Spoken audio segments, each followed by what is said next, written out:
Idris Abdulkarim has dropped another bombshell even after the NBC banned his latest song in this country, and you'll be shocked to hear this particular one. This song that the NBC banned, this is song where Idris Abdulkarim sing. The Nigerian Broadcasting Commission say they don't ban am for TV and radio. They're not ban am for my phone. Anyways, I don't even know whether they ban am before they come to me. And they say they ban am allegedly. Me no see am. Thank you very much. So I won't play the song.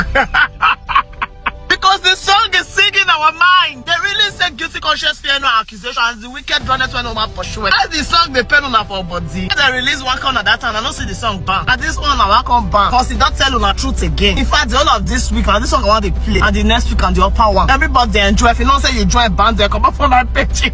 Sorry. You know if you try out. Now why they ban the song? Allegedly. Please, we need more musicians to sing. Let's say they're not the year talk, more they sing.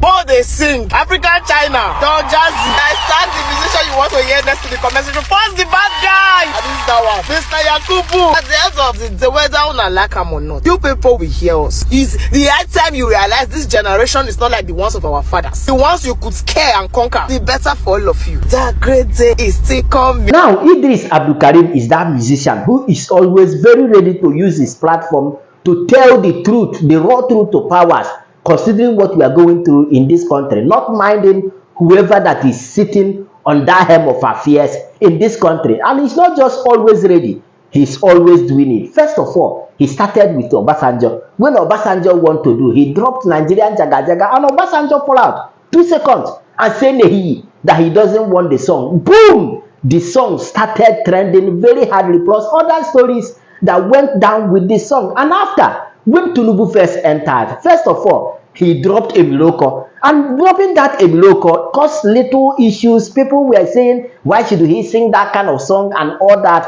And the song trended very hardly. Maybe they thought he was joking. But few days ago, he dropped another one. That is 2 seconds, everywhere scattered. And the NBC fall out to say Nehigaba that they cannot allow this song to trend. And they banned the song. Immediately after banning the song, 2 seconds, that is even when people started hearing the song and they were like, this is the exact thing that people are going through in this country. That Idris used that music to pour out the heart of Nigerians to the leaders of this country. Why then are they banning it? But not before my mouth, and I go here say the shit bed in Mama Fly. Then after that, Idris was interviewed and he dropped the serious banger of what is going on. But of course, I am going to allow you to listen to what Idris have to say and people's reactions on what is going on concerning this music and what is happening. But of course, as you are listening to it, make sure you are clicking on that share button and also subscribe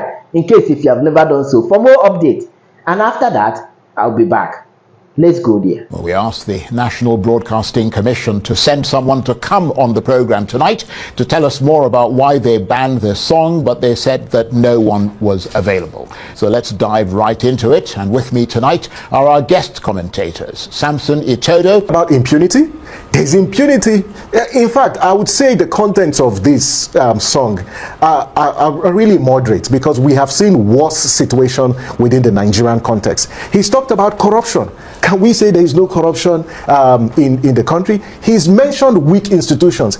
He may not have used polished language like some of us will do, but what he has done is to use the language that the average man on the street understands. And so I don't think that, the decision taken by the NBC, it's in line and in tandem with the Constitution. And this is something that we can contest. Is this ban, in your assessment of Idris Abdulkarim's song, Tell Your Papa, a violation of free speech? I mean, the lyrics urged President Tinubu's son Seyi to tell his father that people in Nigeria are dying because of economic hardship and insecurity. Well, thanks, Charles. I think that the ban by the NBC is expected because this is not the first time that the NBC is acting in this manner.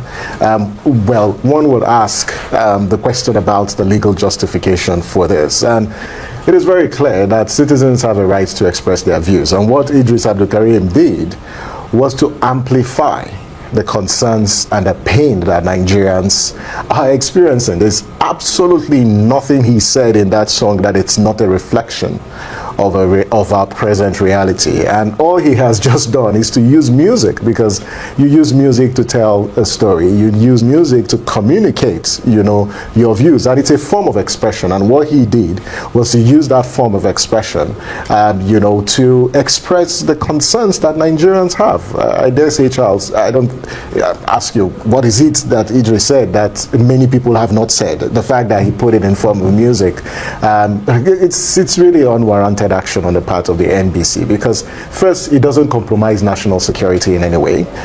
There's no obscenity in any way. There's no hate speech in any way. It's, again, when he released Jaga Jaga under Obasanjo's regime, it was the same response from the state. But I thought that the state would be more concerned with responding with some of the actions it is taking to cushion the effect of some of the economic policies that this administration has introduced, but not to ban the song. Well, thank God for the democratization of information platforms. And you can ban the song, but you can't ban it on the hearts of Nigerians. You can ban the song, but you cannot ban the pain that Nigerians currently face. So I think it's just a reflection of the reality and nothing short of that. Thank you very much indeed, Samson. Let me come to you, Dr. Taufik Raimi. If Nigeria is a proper democratic country, you are a member of the APC, the ruling party, and of course the government goes out of its way to say that, insist that it is a democracy and that it is keeping to the tenets of a democratic society. If it is, why can't an artist record a song that is critical of the president and which for many people accurately reflects, as Samson was saying there, what is happening in Nigeria? Okay, thank you, Charles, and good evening to our audience everywhere across the globe. It's quite correct that we all enjoy, or we are guaranteed freedom of expression, freedom of speech within the Constitution of Nigeria as a democratic nation. However, we must also underline the fact that this freedom of speech is not, must be oriented within the context of sanity. The NBC that has slammed a ban on Idris Abdulkarim song has quoted a violation. I think part of the question we need to ask is, did NBC, I'm not representing NBC here in any way, but as an analyst, my opinion would be that let us dip below the surface to look at the issues that they have raised. They have said that this song has contravened a section of the broadcasting code, and the code they cited is section 3.1.8. Has anybody, including the press like you, Charles, have you tried to look at what does that section provide for? As a matter of fact, we have.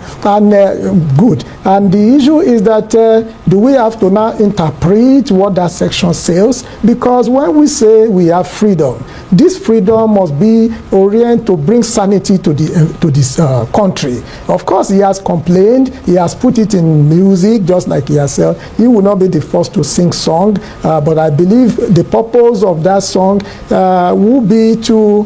should be to call the attention of the president to what all of us Nigeria have been complaining. But to begin to mention name, is like an attack on the personality of even Seyi Tinubu, as I could say. So I want to believe that while the freedom of expression is good, every organization is guided, every practitioner within a given profession is guided by code. Like in the construction industry, you have building code.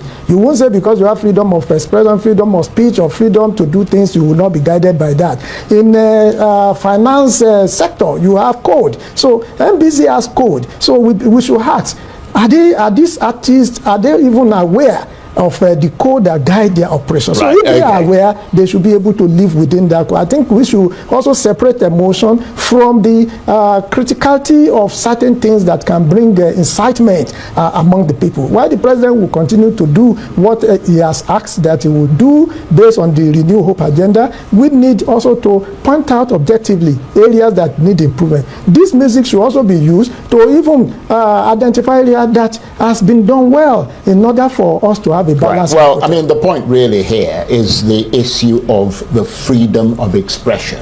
We sit in television studios, people come in, they criticize the government. Samson made the point that what is the difference because it was put in music form. I mean, people sit here, the opposition criticizes the government, they talk about the policies that are not working, people complain, people protest, people go out onto the streets. But let me come to you, Abba Kaka. NBC said the song violated Section 318 of the Nigerian Broadcasting Code. It said it was inappropriate and fell short of public decency standards. It's not the first time that Mr. Abdulkarim has fallen foul of the government. In 2004, his song Nigeria Jaga Jaga was also banned. I guess the question is whether the broadcasting code goes against the Constitution of Nigeria, which guarantees freedom of speech and expression, and whether this is a form of dictatorial censorship which violates the Constitution and which essentially misinterprets and misapplies the law. Well, thank you, Mr. Charles, for having me again. You see, we are practicing a democratic system of government, and therefore free speech and free expressions are protected by the Constitution.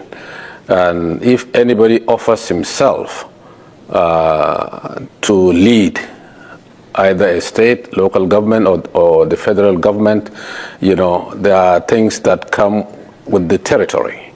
And therefore, you know, under the Constitution, you know, citizens are, you know, expected to have free speech, even if the government doesn't want it. This is what democracy entails. And this issue of banning a song, I don't even see what's the really big deal about it, because this is just the same thing Nigerians are talking about every day, but, you know, it came in a, as my friend has said, in a form of a music. And therefore, you know, if you remember, there was a time the president himself said that we should, you know, Nigerians should not pity him. He looked for the job, he applied for the job, and he got the job. Therefore, you know, criticisms comes with the territory, and that should be expected and respected by NBC and others. Actually, if the president can say that, and overzealous, you know, surrogates of the president will go this far to ban this song. Actually, the song now is trending seriously, and Abdulkarim has become more popular than before, and therefore free speech should be respected at all times. Okay, thank you for that. And I think you made an important point which I wanted to sort of emphasize and back up, because from what we're hearing, the song is like the one that was banned in 2004. This one is becoming a huge underground hit. And it's getting a sort of perverse promotion because of the ban, which rather defeats the whole point of what the government is trying to do. And let me come to you, Samson Itodo, because you represent a very prominent civil society group, it's well known beyond Nigeria, across Africa, and indeed in many parts of the world. I mean, I wonder what your group would do in these circumstances. Do you expect that either you or some of your colleagues in the civil society space will challenge this in court? Well, Charles, we have said it uncountable times that what we are experiencing are levels of democratic erosion. And we will continue to advocate that democratic principles need to be respected. You cannot have a constitutional democracy without Democrats. It's really crucial that we ponder deeply on this. And as civil society, we will continue to speak. This ban, it's an assault on the rights of Idris Abdulkarim. And I know that there are conversations about strategic litigation to contest this in court, because quite frankly, again, there are conditions where you derogate from certain rights, and you clearly mentioned this previously. And I don't think, based on the circumstances and the facts of this particular case, and I don't think that this particular song, defies those principles established by the Constitution. And I think that we need to be careful as a country on how, we claim to be practicing this democracy. If you look at these elements of fragility, they are in different parts of the country. This is fueling discontent, because how do you silence a musician who has done nothing but amplify, the concerns of citizens? And all he has said is the same president's son who said this is the best president in Nigeria's history. He's asked that same son of the president to do what? To convey the message to the president, in case the president is not listening. What I expect the state to do is to say, acknowledge the fact that the contents of this particular song are a reflection, it's a feedback that citizens are providing. All Idris have done is just amplify that cause. Again, let me make the point, you can ban the song for as much as you want, but you cannot ban the experiences that Nigerians are going through. But let me ask you this, Samson, because, and I want to stay with you for a minute, because, I mean, we know that you are in very much in the public space, and the people see you as a sort of representative, an unacknowledged, if you like, representative of the people. I think the point that Dr. Raimi was raising was this issue of the fundamental principle of freedom of speech and the right of people in a democratic society to express themselves freely without government restriction, but matched against the fact that freedom of speech isn't absolute, and there are restrictions against, I think you pointed that out earlier, hate speech, defamation, national security, etc. And there is the broadcasting code. And there are grey areas. And so the question is, how knotty a problem is that in terms of the way that people like the NBC interpret it? I think it needs to be clear. See, there's a reason why you have said there are three rights, fundamental rights that are critical and central to a democracy. First is the freedom of speech, the freedom of expression, and the freedom of association. If you attack these three rights, or even one of them, what you get is a shrinking civic space. And that's the point that we have made consistently, that the civic space is shrinking. The Constitution is clear that yes, you exist within a community, and that community is bound by laws, that these rights are not absolute. The state can derogate those rights based on three conditions. If it contravenes or undermines national security, if it's hate speech, and then the third condition, that if it's defamation. Yeah, obscenity as well. None of this, based on my examination, and perhaps also for many people, that none of the content of this, meets this criteria or calls for derogation. That's my interpretation, and we can contest this in court, because there is nothing he has said that is not true. Are you talking about impunity? There is impunity. In fact, I would say the contents of this song are really moderate, because we have seen worse situation within the Nigerian context. He's talked about corruption. Can we say there is no corruption in the country? He's mentioned weak institutions. He may not have used polished language like some of us will do, but what he has done is to use the language that the average man on the street understands. And so I don't think that the decision taken by the NBC it's in line and in tandem with the Constitution, and this is something that we can contest, because the NBC code is subservient to the Constitution. Indeed. Once the Constitution has guaranteed a right, any other law that runs contrary to the provisions of the Constitution, to the extent of its existence, is null and void. And that's why the supremacy of the Constitution is guaranteed under Section 1 sub 3 of the Constitution. And so these are the issues, and we just need to acknowledge the fact that in this instant case, this is a clear violation of Idris's right of speech. And on that note, let us rest this discussion for now, but I'm sure it is one that will rise again in the days to come, and possibly weeks and so on. And I do hope that someone goes to challenge it in court, because the issue, as you mentioned, Samson, of freedom of speech is absolutely essential, that it is protected in a democracy. Welcome, Idris. Welcome to the program. Thank you for having me. Good to see you. So, let's take it back. Tell me, at what point did you discover that your path is to tell stories that sometimes could be risky via music? At what point did you discover that this was your path in life? Okay, that was back in military school when I was training to be a very good sharpshooter, and at the same time training to be the best ping pong player. At that time, I was playing for Kano State as a table tennis player, and I started having dreams of a gold microphone swinging towards me all the time, most importantly, whenever I'm sleeping. And I was confused. I didn't know what it was all about. So I asked my mom about it, and she told me that God wanted to use my voice to speak for the voiceless.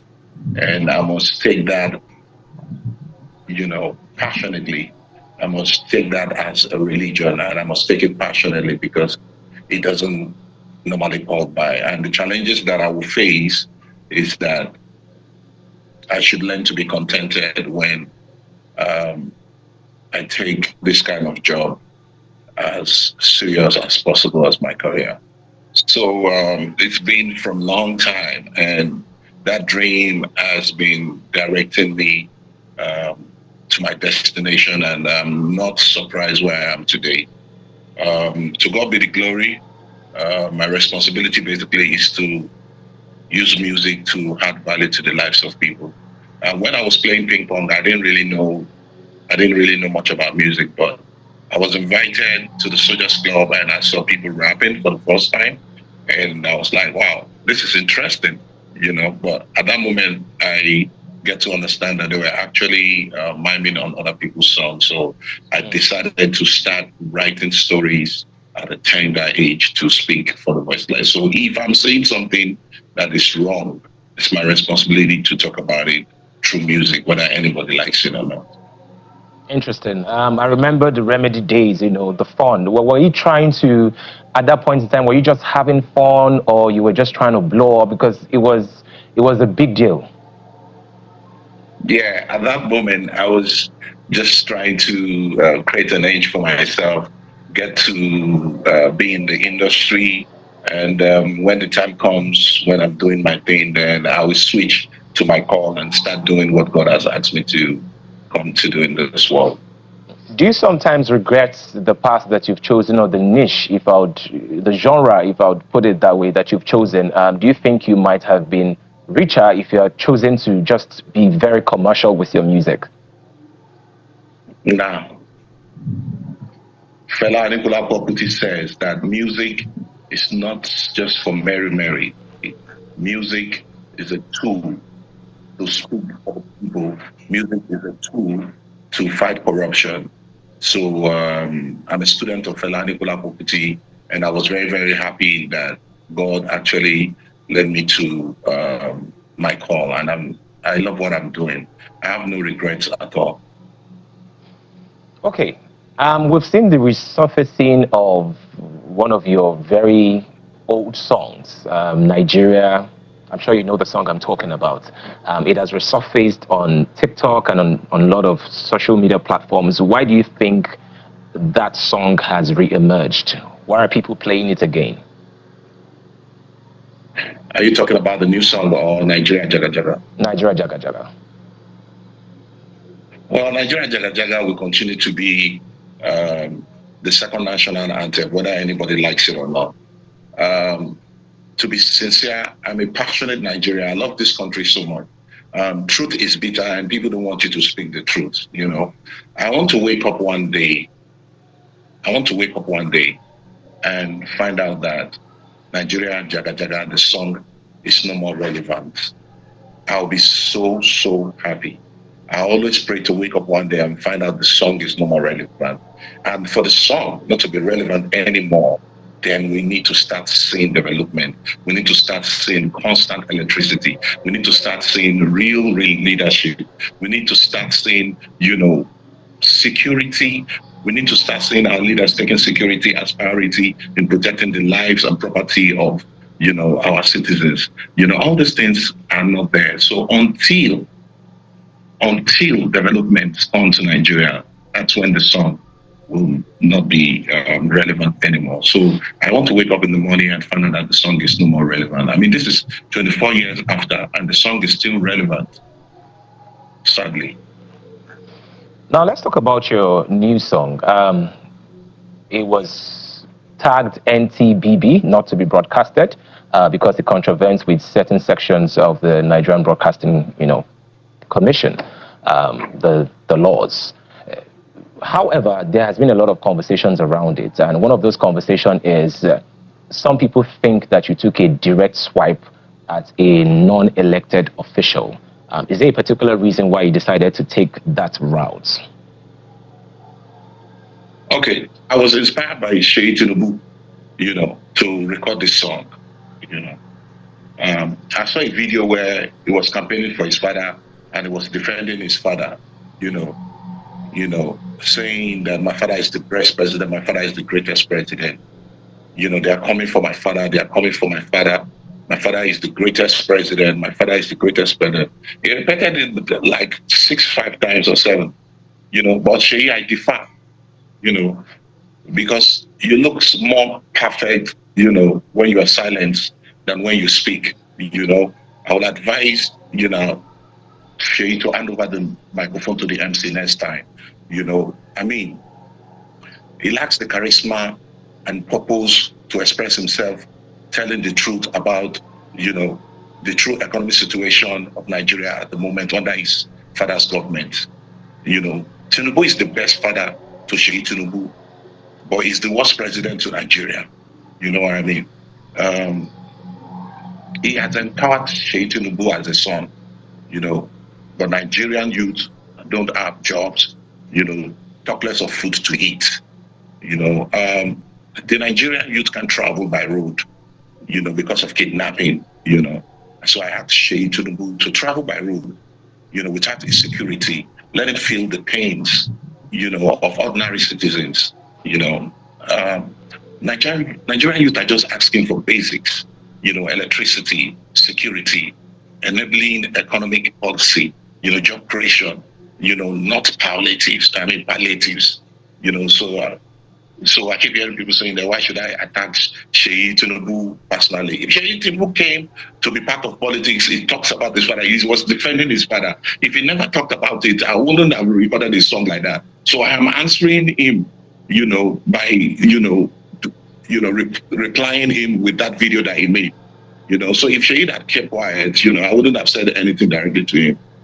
So that's it, my brother. So I'm inspired by Seyi Tinubu to record that song. Tinubu lied about fuel subsidy, lied about economic recovery, lied about fixing the naira, lied about a lot of things, So it's a sad situation, and my responsibility to say it the way it is. If you listen to the song, there's nowhere you hear any insult. It's just basic fact of everything that his father has done through his policy. So you're saying that you did not directly insult Seyi Tinubu in any way or form? Tell me where you see it. Tell me where the insult is in the song. No, I'm just asking because some people are saying that there's a direct attack on a non-elected individual. Of course, because when I speak truth to you, you will see it as insult. Yeah. Truth is bitter. So when I speak the truth, you see that insult. About the banning of the song, it seems like this is not the first time it's happening to you. This is the second time. Do you think it has made the song more popular? I mean, why would you ban a song that has no insult in it, that has just been pointed the ills in the society, that has just talked about the bad policy of the president, the bad policy under President Tinubu government. Let me tell you a few things. I'm going to list very important failures of this government to you, just few. 1, increase in petroleum price. Tinubu increased the price of petroleum by 300% after announcing the withdrawal of subsidy. 2, inflation. Prices of goods keep increasing. CBN keep raising interest rate to combat inflation, but they keep failing, to tackle it. 3, hunger. The level of hunger, has skyrocketed. Broken away God, the promises, it's a certain situation. The using palliative to address situation is not a solution. 4, reduction of purchasing power. The high inflation has affected purchasing power of Nigerians. People can't even buy anything. Salary is 70,000 naira, and that salary is not enough for you to pay for electricity in 1 month. Don't forget they've increased electricity tariffs, and we still don't have light. 5, insecurity. Terrorists are kidnapping Nigerians, hundreds of Nigerians in a single operations. Farmers can't go back to farm anymore. And the government is busy bringing in GMOs, genetic modified organisms, to eradicate Nigerians. You and I know it's not healthy. Instead of you sending your security agent to go into the forest to, clear these terrorists. 6, increase in transportation. The high cost of petroleum automatically affected, transportation. 7, devaluation of Naira. The devaluation of Naira has brought in many disadvantages for a country, that relies, on imports. 8, poverty and reduction in wealth. Many people have been thrown into poverty, in just 2 years. The wealth of others have been reduced because of devaluation of Naira under this government, Yeah. 9, high cost.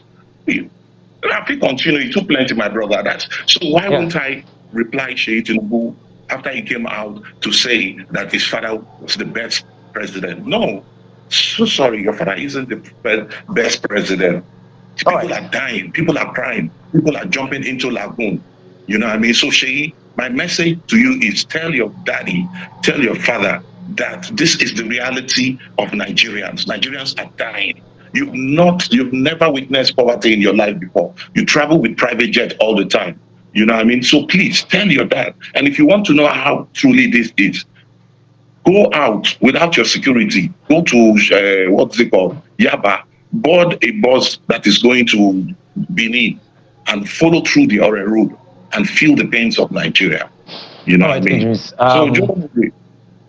yes, there have also been unconfirmed reports that you were offered about 200 million to sort of silence this particular song. How true are these unconfirmed reports online? Okay, so I've been through this road before. I know how they play their tricks, So 2 days ago, I received a call while I was in the car, driving home. And the person was like, hello, I'm Honorable. He called his name so quickly. And I asked him, you said Honorable what? And he didn't answer me. And he continued his conversation immediately, saying that I was in a meeting last week where the government of Tinubu were saying that they were going to reach out to you. Please, when they call you, don't take the money. Don't take the money. We are going to be supporting you on the ground. We are going to give you 200 million. Look at this guy. You look at me like a child.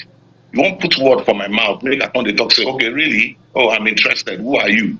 So then later on, you play my audio conversation out for people to say, look at the person that is fighting corruption. My brother, I've lived my life 3 decades. If I wanted to be a billionaire, I would be praising these people.